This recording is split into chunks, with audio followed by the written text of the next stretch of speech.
नमस्कार. असा कोणता गोड पदार्थ आहे जो एक घास खाताच आपल्याला थेट आपल्या बालपणात घेऊन जातो? हो, आज आपण अशाच एका पदार्थाबद्दल बोलणार आहोत. कुरकुरीत, सोनेरी कुरमुरे लाडू. हे फक्त एक गोड खाणं नाही आहे नाही का, ही एक भावना आहे.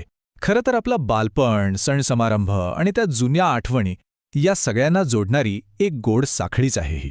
काही पदार्थांमध्ये ना एक जादू असते. ते आपल्याला सरळ वेळेत मागे घेऊन जातात.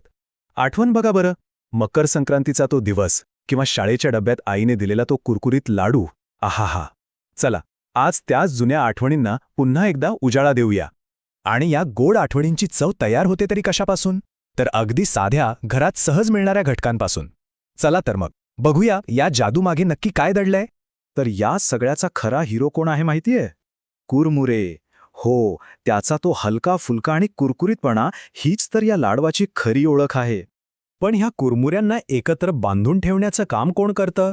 ती जादू करतो आपला गुळाचा सुवासिक आणि गोड पाक. खरं सांगायचं तर हीच तर खरी चवीची गंमत आहे नाही का? आता बघा, साहित्य किती साधं आहे. मुख्य म्हणजे कुरमुरे आणि किसलेला गूळ, मग चवीसाठी थोडंसं तूप आणि वेलची पूड.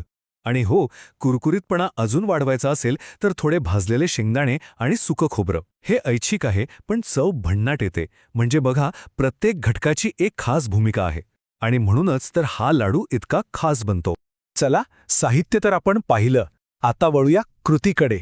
आणि खरं सांगायचं तर हे लाडू बनवणं इतकं सोपं आहे ना की आश्चर्य वाटेल. चला मग एक एक करून सगळे टप्पे पाहूया. बघा, फक्त 4 सोपे टप्पे आहेत. सगळ्यात आधी कुरमुरे कढईत छान कोरडे भाजून घ्यायचे, म्हणजे ते अजून कुरकुरीत होतील. मग त्याच कढईत मंद आचेवर तूप आणि गूळ मस्त वितळून घ्यायचा. आता तिसरा टप्पा. या पाकात वेलची, शेंगदाणे, खोबरं घालून पटकन कुरमुरे मिसळायचे. आणि सगळ्यात महत्त्वाचं चौथं, मिश्रण गरम असतानाच हाताला तूप लावून पटापट लाडू वळायचे. इथे वेग खूप महत्त्वाचा आहे बरं का, कारण मिश्रण थंड झालं की मग लाडू वळता येत नाहीत. आता हे लाडू बनवणं सोपं आहे खरं, पण ते प्रत्येक वेळी अगदी परफेक्ट कुरकुरीत कसे बनवायचे हा प्रश्न पडतोच. त्यासाठी काही खास टिप्स आहेत. त्या वापरल्या की ही रेसिपी कधीच चुकणार नाही. तर मग प्रश्न तोच येतो की ही परिपूर्णता साधायची तरी कशी?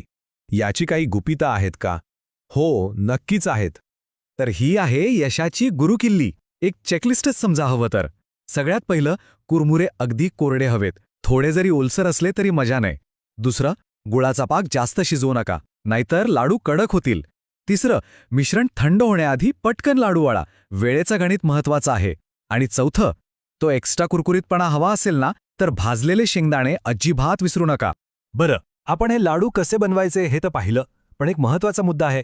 हा इतका साधा सोपा पदार्थ पिढ्यानपिढ्या इतका लोकप्रिय काय आहे? यामागे नक्कीच काहीतरी कारण असणार नाही का? याचं कारण असं आहे की हे लाडू फक्त चविष्टच नाहीत, तर खूप फायदेशीर सुद्धा आहेत. बघा, गुळामुळे आपल्याला झटपट ऊर्जा मिळते.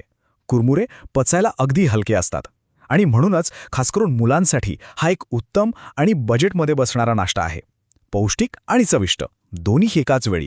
म्हणजे थोडक्यात काय, तर हे लाडू हलके आहेत, भरपूर ऊर्जा देतात आणि सगळ्यात महत्त्वाचं म्हणजे एकत्र मिळून खाण्यासाठी आणि आनंद वाटण्यासाठी एक उत्तम निमित्त आहेत. आणि जाता जाता एक विचार मनात येतो की नाही, प्रत्येकाच्या आयुष्यात असा एक साधा पदार्थ असतो ज्याच्याशी काही खास आठवणी जोडलेल्या असतात. कुरमुरे लाडूंसारखाच. आपल्यासाठी तो पदार्थ कोणता आहे यावर नक्की विचार करायला हवा.